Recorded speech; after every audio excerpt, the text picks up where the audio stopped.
We begin in Gaza, where Israeli warplanes are bombing Khan Younis in the south of the Strip. Explosions and gunfire have been reported near Nasser Hospital. All patients were moved out of the medical facility last month, but hundreds of displaced Palestinians are still sheltering there. Further south, in Rafah, at least 6 people were killed when Israeli forces targeted a home. Emergency crews are trying to reach the wounded who are buried under the rubble and recover any bodies. Al Jazeera's Hani Mahmoud is live from Rafah. Hani, it's 9 a.m. where you are. Tell us what you're learning this morning.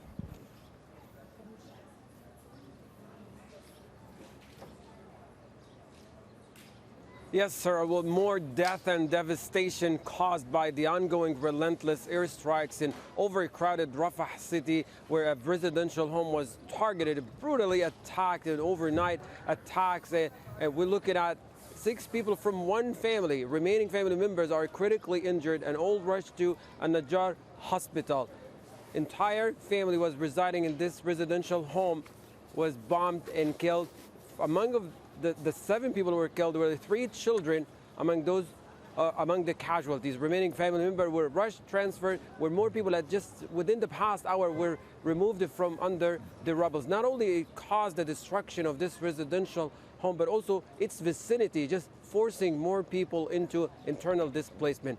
Meanwhile, the Israeli military at midnight, under heavy coverage of fighting jets and quadcopters, those are attack drones and military choppers, pushed deeper into the vicinity of Nasser Hospital, and on its way it destroyed the remaining residential buildings in the area, completely destroyed or severely damaged. And right now, as we speak, they are stationed about 500 meters away from the main gate of Nasser Hospital, and we could literally hear the sounds of shelling of the buildings at the vicinity of Nasser Hospital. We're not sure whether this another limited precise operation similar to what happened to Shifa or not. The Israeli military hasn't stated what is the purpose of what it's doing right there. Separately, more airstrikes and artillery shelling in the northern part and at the vicinity of Shifa Hospital, where the Israeli military, for the 7th day in a row, still operating aggressively at a Shifa Hospital complex, destroying the vast majority of its surrounding.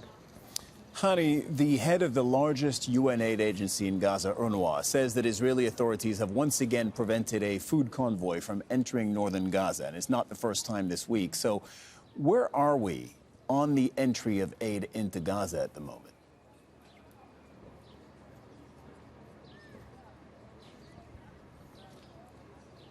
Yes, well, the visit of the United Nations chief did not deter the Israeli military from attacking aid workers and aid seekers at Al Kuwaiti traffic circle yesterday. It was right at his the press conference when the attack happened in Gaza City, where it prevented a convoy of food from entering to the northern part. Right now, we're talking about the other side of the borders, the Egyptian side. There are miles of aided trucks that have been waiting for so long right now for them to be allowed to enter the Gaza Strip. So far, we're looking at a very trickle amount. It's a drop in the ocean of what in the face of the greater needs across the Gaza Strip. Here in over a crowded Rafah, there are depletion and scarcity of resources causing a great deal of malnutrition, as well as causing prices to soar up for the vast majority of people here with financial inability, are unable to meet their daily needs of basic supplies. And in the northern part, where there is acute famine going on and already